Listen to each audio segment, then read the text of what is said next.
We fail to recognize that Calvary was a means to an end. It was not the end itself.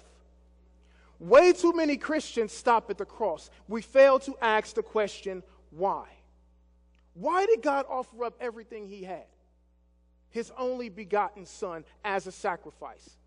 Again, as I said, the majority of us will say, man, just so I can not go to hell and go to heaven. But again, that answer is true, but it falls woefully short of what God purposed. And it falls woefully short of the gospel message. You see, God's expressed purpose of salvation for Israel and for us was to be our personal God and to have an intimate relationship with us. God secured our deliverance so that he could be our God. Let's look at Numbers 15:41. I won't give you the context. Well, the context of this is God just finished laying down some rules and regulations for Israel to follow. And this is his concluding statement. His concluding statement in Numbers 15:41 is, I am the Lord your God, who brought you out of the land of Egypt to be your God. I am the Lord your God. It is so simple. It is so plain. He says, the reason why I delivered you out of the land of Egypt was for the express purpose to be your God. Do we ever think about that? That, Lord, you saved me just so you could be my God?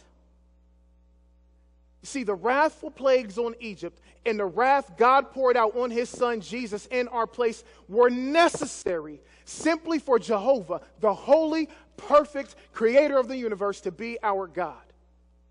God poured out every bit of his divine wrath on Jesus, not just the physical pain. We think about the beatings, the scourgings, the whippings, him hanging on the cross. That was just a small part of God's wrath. But also there was the emotional wrath. There was the scorn, the shame, the isolation, the ridicule. But that wasn't even all of it. There was also the spiritual wrath of God. We can't even imagine what the spiritual wrath of God is like. The Bible says that Jesus tasted death for us all. He tasted death. Biblically, that means that Jesus tasted hell on that cross. Because the very definition of death and hell is the complete, total separation from God. Complete and total. We have no idea what it means to be completely cut off from God's goodness.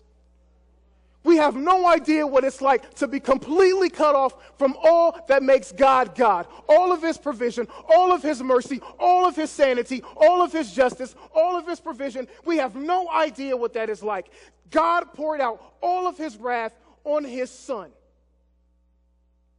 That is why on that cross he said, my God, why have you forsaken me? He experienced hell, the complete and total separation from God's presence on that cross.